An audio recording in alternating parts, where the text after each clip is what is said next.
Gusto mo ng passive income kaya naisipan mong sumali sa isang investment.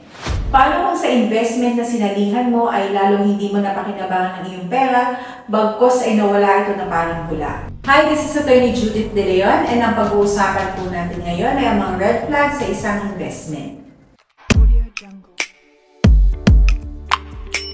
Bakit sa kabilang mga kaso ng investment scams ay marami pa rin ang kumakagat at sumasali dito? Una, kulang ang kaalaman sa tamang pamamaraan ng pag-i-invest. Kulang ang basic knowledge natin sa kung paano ba dapat i-invest ang iyong pera. Pangalawa, marami ang gumagamit ng relasyon para makapangloko. Isang malaking factor ang pagiging kaibigan, kamag-anak o kaya referral ng mga kakilala mo para maloko ka sa isang investment. Pangatlo ay ang fear of missing out. Dahil marami ang gumagawa nito, gusto mo rin makiusok. At dahil kumikita sila, syempre gusto mo rin kumita. Pang-apat, dahil ayaw mong matulog lang ang pera mo sa bangko dahil wala naman o sobrang konti ang interest dito, naghahanap ka ng alternative ways para kumita ang iyong pera kung saan may offer na mas malaking interest. Pang-lima, dahil kulang ang strict regulations and enforcement ng ating mga batas, marami pa rin ang mga nakakapangloko lalong-lalo na sa social media.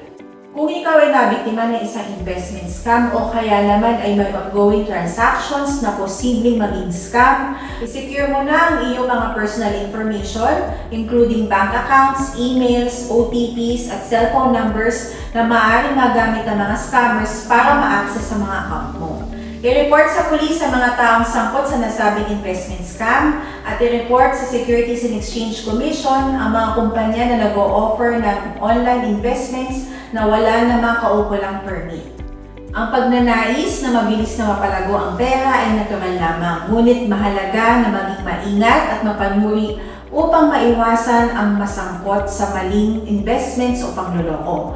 Ang tamang kaalaman at pagpaplano ay susi upang makamit ang mga pinansyal nating layunin ng ligtas at epektibo. This is Attorney Judith De Leon. Here at One Click Legal, we provide easy solutions to your legal problem.